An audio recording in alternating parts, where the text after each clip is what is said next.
Hello, everybody. I'm Dr. Sean Butler with Bucks County Orthopedic Specialists. Today I'm going to be talking about treating low back pain. I'd just like to talk a little bit about myself just for a minute. Board certified in physical medicine and rehabilitation, and I have a fellowship training in interventional spinal care. I've been a physician at Bucks County Orthopedic Specialists for 8 years. And here at Bucks County Orthopedic Specialists, we are a multi-specialty orthopedic group. And we've been serving Doylestown for over 40 years. We have 11 physicians currently and 6 physician assistants. We really do offer comprehensive care from sports to spine, joint replacement, hand treatment, foot and ankle, and pediatrics. I would say we are certainly very dedicated to serving the community. Right now, in fact, we've been able to stay in contact with our patients and even been able to see new patients through video telehealth, which is available for the safety of certainly the patients, you, and the staff. So getting into the talk here, first thing I want to talk about is how common is low back pain? Well, low back pain, through studies that have been done, affects at least 80% of us at some point in our lives. It's one of the most frequent reasons that a person has to visit a doctor, period. It is also a very common reason that people would have to take time off of work. In the United States, estimates of medical costs for this are about $200 billion annually. And it can occur at really any age, but it's very prevalent during the 3rd to 6th decade of life as far as a first episode is concerned. One important aspect of treating back pain or treating really any medical problem is when to direct somebody for emergent care. Really, a person with back problems should seek urgent care when they have severe constipation or difficulty urinating, if they have incontinence of bowel or urine.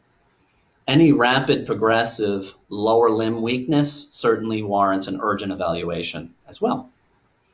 Now, I think that most physicians would tell you really should be at least evaluated by a physician when you have pain or symptoms that persist despite taking over-the-counter medications like Tylenol or Advil, and you've been doing some home stretching and exercise without any significant change in your symptoms.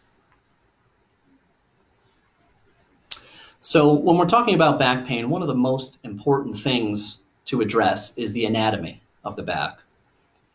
This is what will dictate the diagnosis and the treatment. So first, we can look at the muscles of the low back.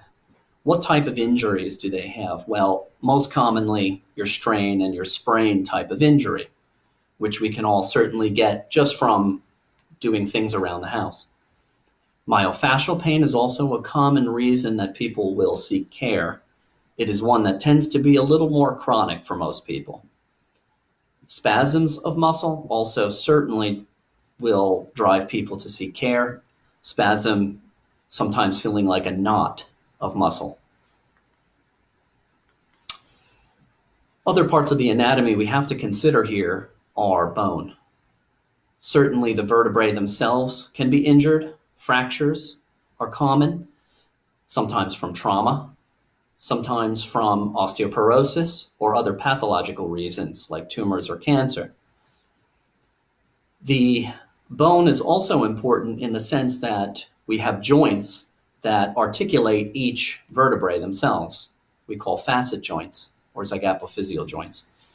These joints can undergo changes similar to knees, hips, shoulders, such as arthritis, where cartilage will break down.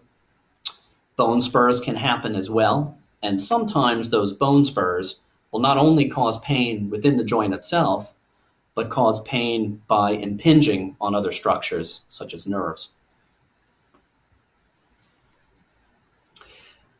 Another common area of problem when dealing with spinal pain and back pain is the sacroiliac joint.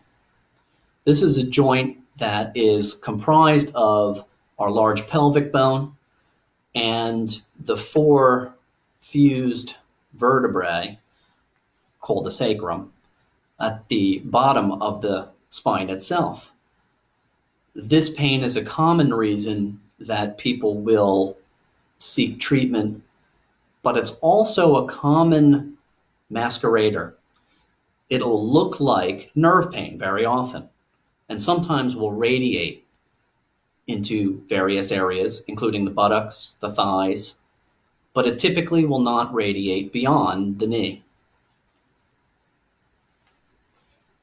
Another part of the anatomy we have to consider always is disc. The disc, or intervertebral disc, is basically a cushion in between the two vertebrae. And the type of injuries that we see here are most commonly tears or ruptures of the outer layer, called the annulus fibrosus. And we can sometimes see herniation of the inner material, called the nucleus pulposus, through that outer layer. Oftentimes, this will not only cause pain in and of itself, but can cause nerve pain as well, which we will get into.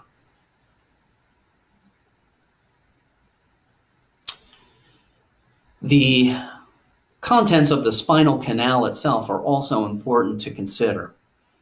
Within the spinal canal, which is basically a conduit for nerves to move through the body and get to their various parts, and in the low back, we're most concerned about how they affect the pelvic region and the legs, we can see problems occurring there, including one of the most common things that we see, which is spinal stenosis.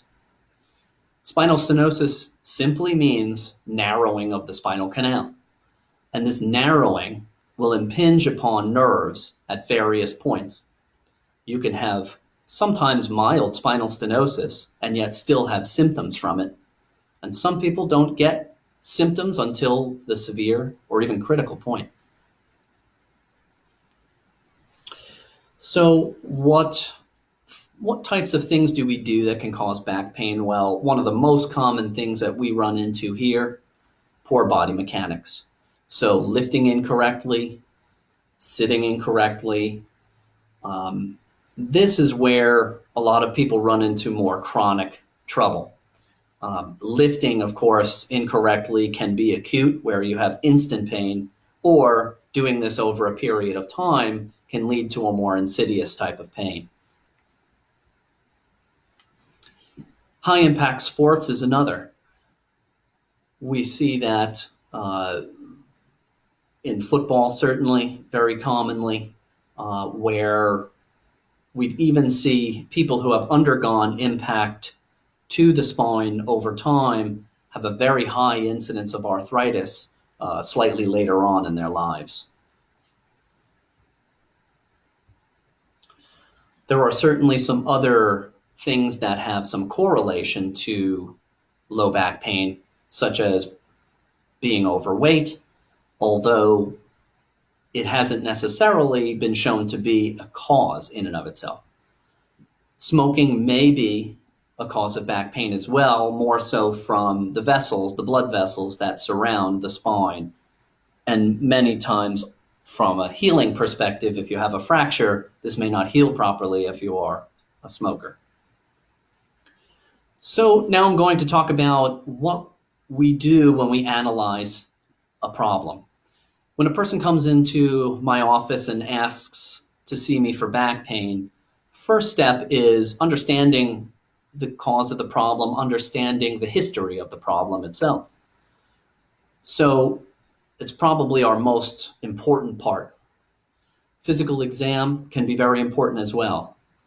I like to know about where the pain is happening, what causes it, and if there's any weakness, numbness, or tingling. And on exam, I sometimes find this even though a person didn't realize they had it. Imaging, of course, can be very important. Here we have a couple choices. Mainly, we start out with an X-ray. An X-ray is very good for visualizing bones and disc spaces. So if we see problems with the bones like fractures, that certainly gives us clues as to the problem. Any decrease in the height between the discs, between the vertebrae, I should say, can tell you that there's been some problem with that disc over time. Degeneration, we call it. An MRI is typically our study of choice for looking at nerves, looking at the spinal canal itself, mainly looking for spinal stenosis. We are also, with an MRI, able to visualize the joints and the muscles themselves. An MRI also has the advantage of not using ionizing radiation, which is certainly a plus. A CAT scan sometimes is necessary. Oftentimes we need to do this because a person has a pacemaker or some type of implanted pump that won't allow them to be under the magnetic force. Occasionally, we do have to get a test called a nerve conduction study or EMG test. And this is actually to look for nerve damage. We're not always necessarily trying to look for nerve damage from the spine, although we can see that. Sometimes we're looking for nerve damage occurring somewhere else as well to explain the person's symptoms. So let's get on to some treatment. How do we treat muscle strain, sprains, myofascial pain? Well, one important aspect of this is that it typically will only occur in the back itself. So we really don't see radiation of pain. And in this case, we're able to use many different techniques to help the problem. One of the most important is physical therapy.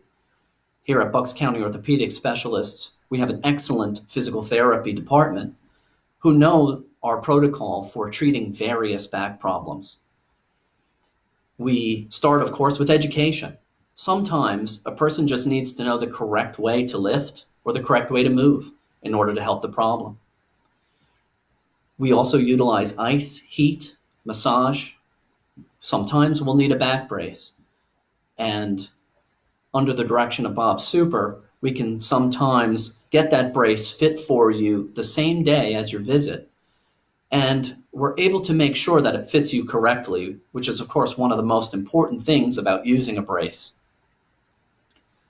One of the goals of treatment for sprains or strains is improving strength, endurance, and flexibility. And certainly physical therapy can be helpful in this regard. What we're really looking for, improved stabilization and efficiency of those muscles.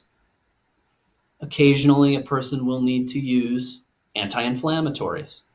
We try to use the ones that have the least amount of side effects, especially stomach-related side effects.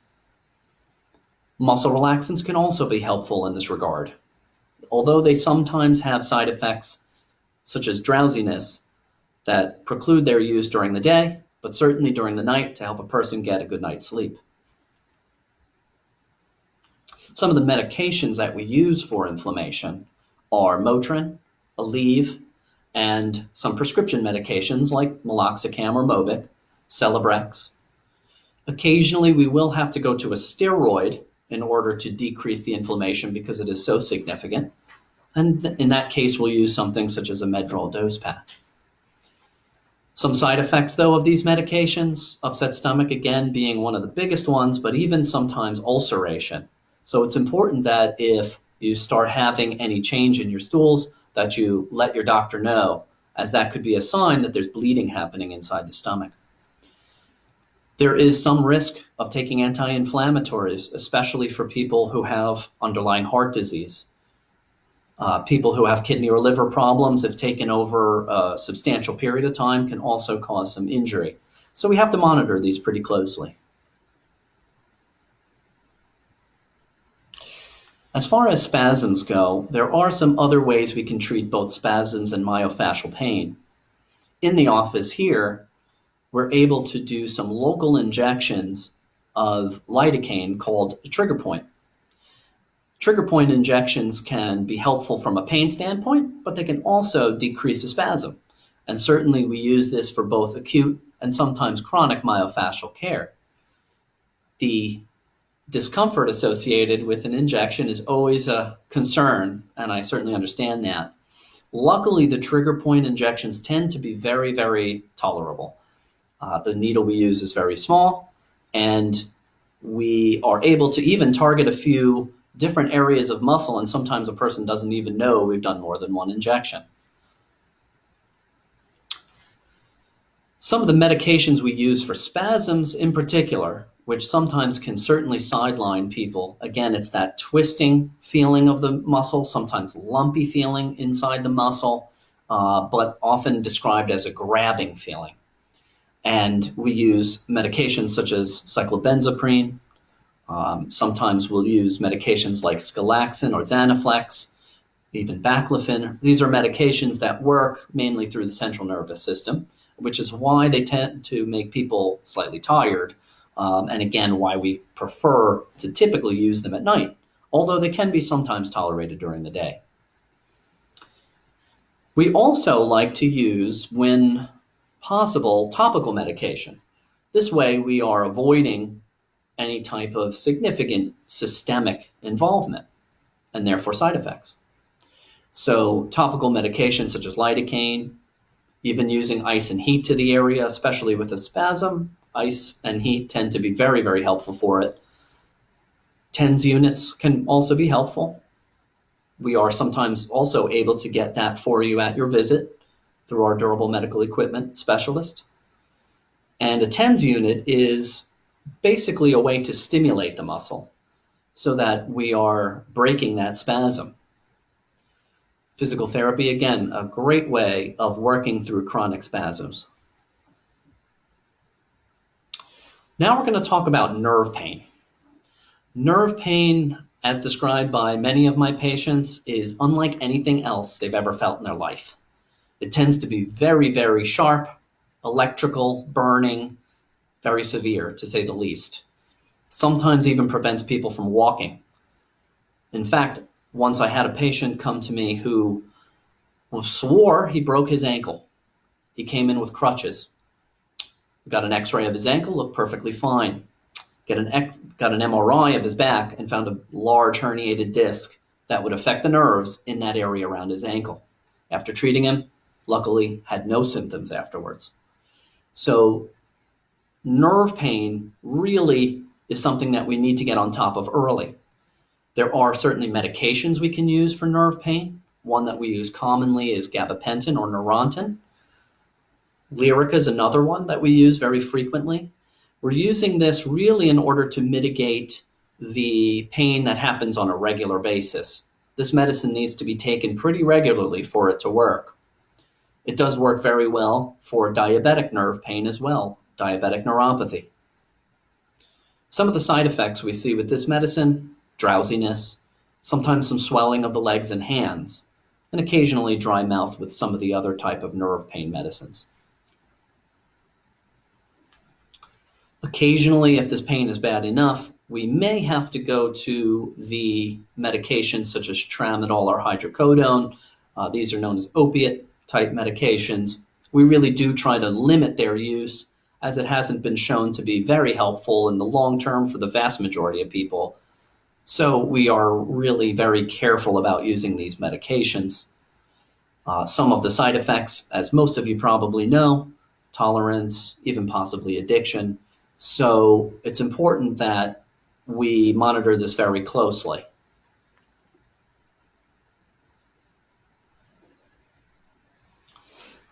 Now I'm going to talk a little bit about facet joint or facet joint strains and arthritis.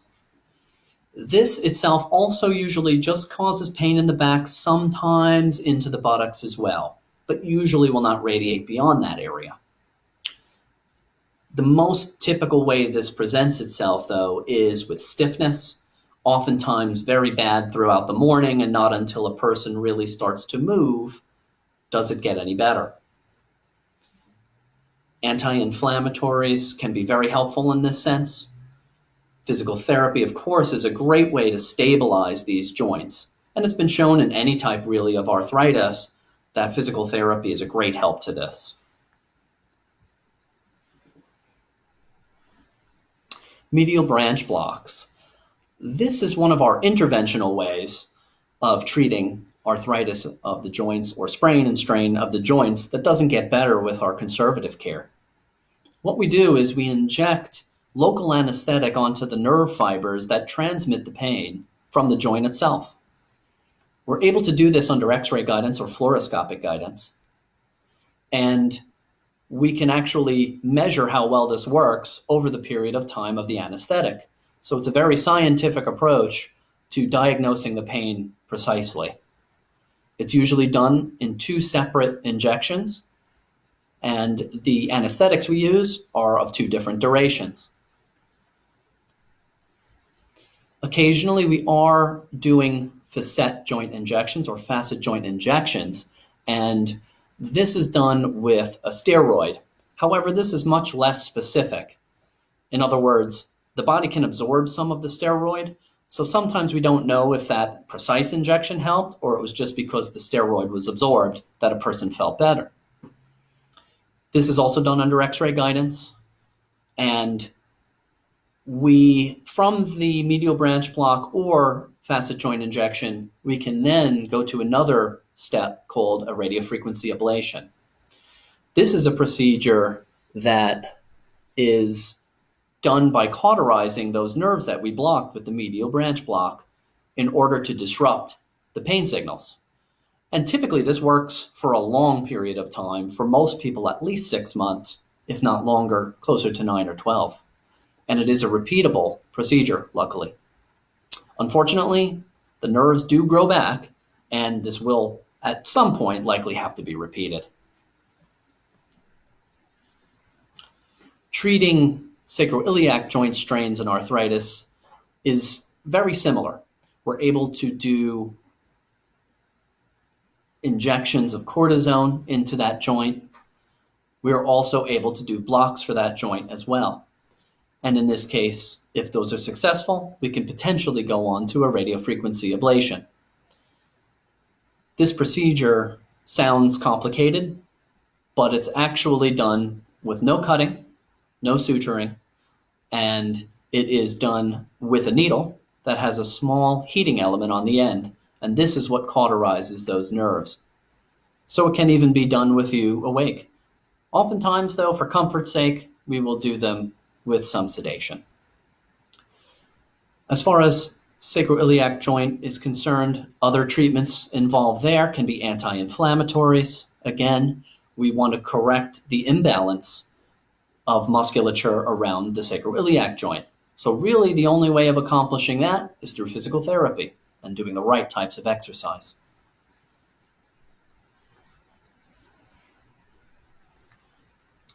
Now, one of the most common things we see are disc herniations. I lump that together with spinal stenosis because oftentimes the treatment is going to be similar or the same. Here, what we're doing is usually taking an approach of working with multiple modalities, medications, anti-inflammatories, nerve medications, pain medications, physical therapy, sometimes including other modalities like traction, which is where you will be stretched, okay, not like the rack, but you will be stretched or maybe it is a little bit like the rack. You'll be stretched and it will actually distract the vertebrae apart. And this can help the disc-related pain. Hasn't really been shown to heal the problem, but luckily the body has the potential to heal these disc herniations, at least to the point where a person may not need surgery. So we always try to allow the body to do this itself when possible. One of the other choices here is an epidural steroid injection for both disc herniations and spinal stenosis. The injection is of steroid medication, and we place that along the nerve roots, again with X-ray guidance for both safety and accuracy. And the success and the duration of relief can be somewhat variable. For most people, luckily, a total of 3 epidural injections per year can get them that much relief, about 1 year. Just because you've had epidural injections before, it doesn't mean that you will continue to need them forever. It's a common thing I hear, but it's not necessarily true. People with spinal stenosis, since that problem typically will not resolve itself completely, without surgery at least, they usually will need some form of treatment, including injections, chronically. Quickly, I just want to talk about painful discs. Sometimes the disc itself is painful, something called internal disc disruption syndrome. Unfortunately, the only real fix for this, for most people, is undergoing a test called a discogram, which is not exactly the most comfortable thing in the world, pumping the disc full of saline and finding the disc that is painful. Unfortunately, the only real solution to a painful disc right now, at least, is surgery. So it's rare that I order these because we know that in the end, this person will probably have surgery anyway. Now, there are some other treatments that may be available, some of the future treatments, in fact, some of the treatments that we're doing here for other reasons, not disc pain per se, but for other pain, even in the spine, such as arthritis of the spine or sacroiliac joint pain, is something called platelet-rich plasma.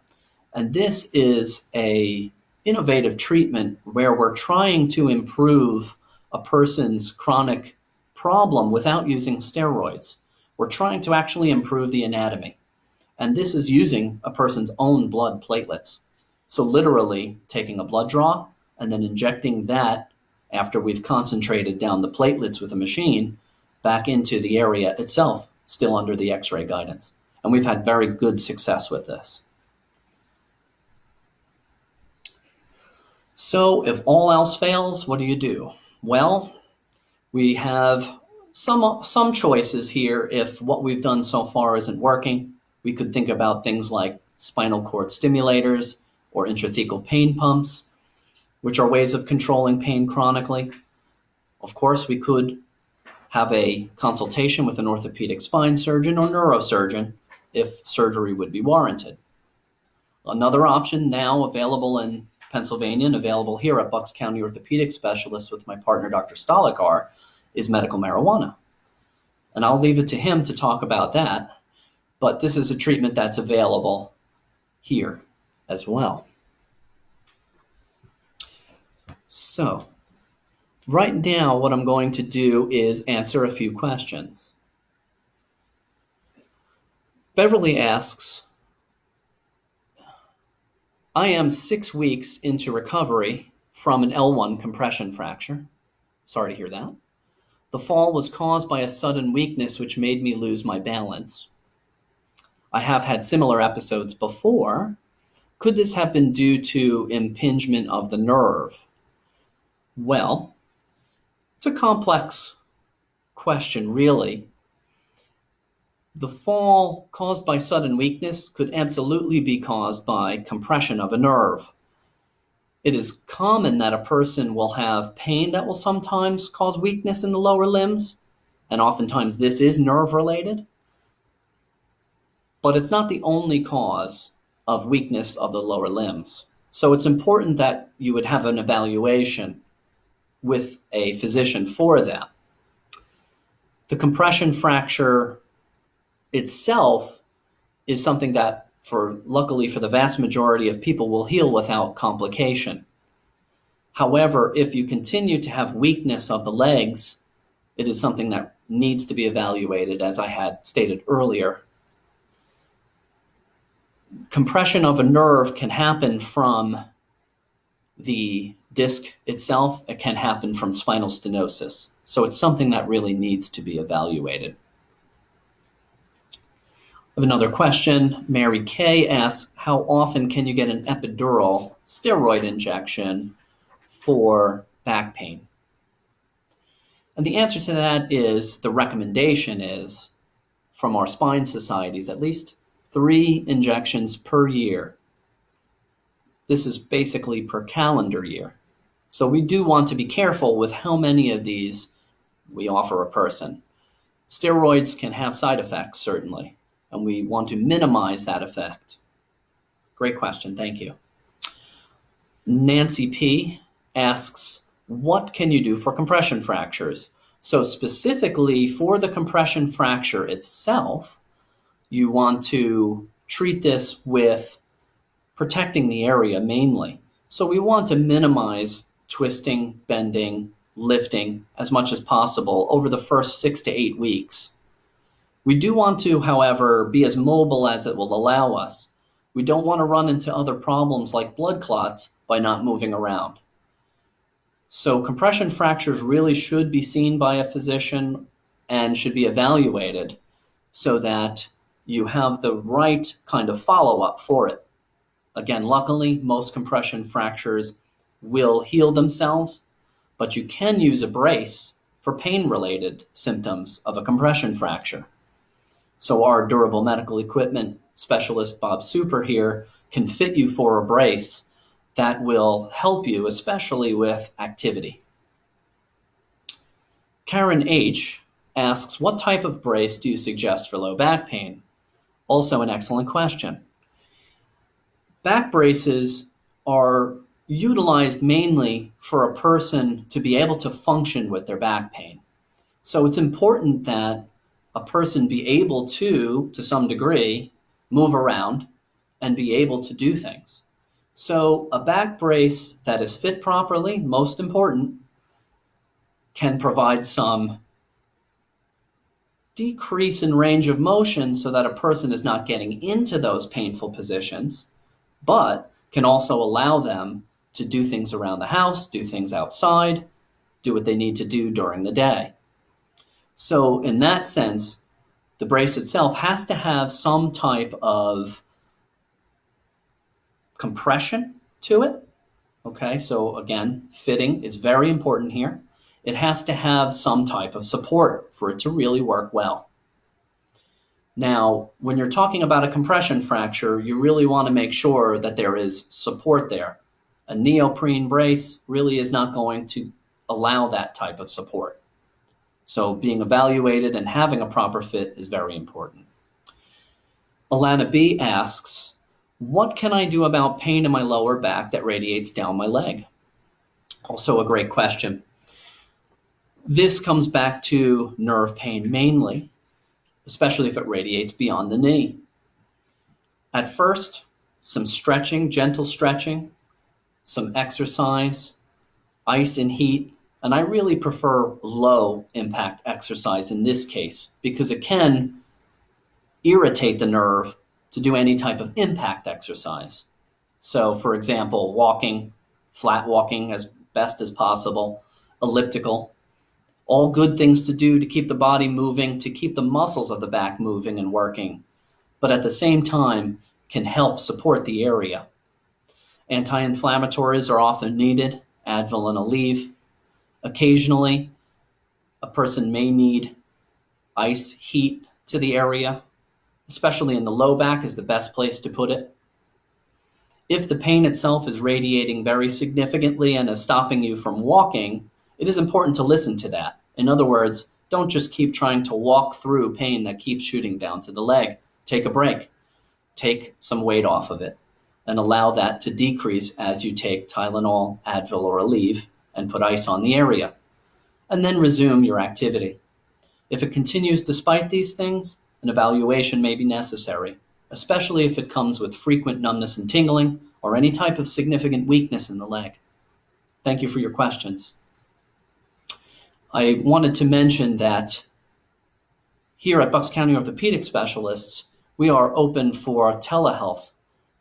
We have video telehealth available, so please don't hesitate to call us if you have a problem, even if you are a new patient. The phone number here, 215-348-7000. Thank you very much.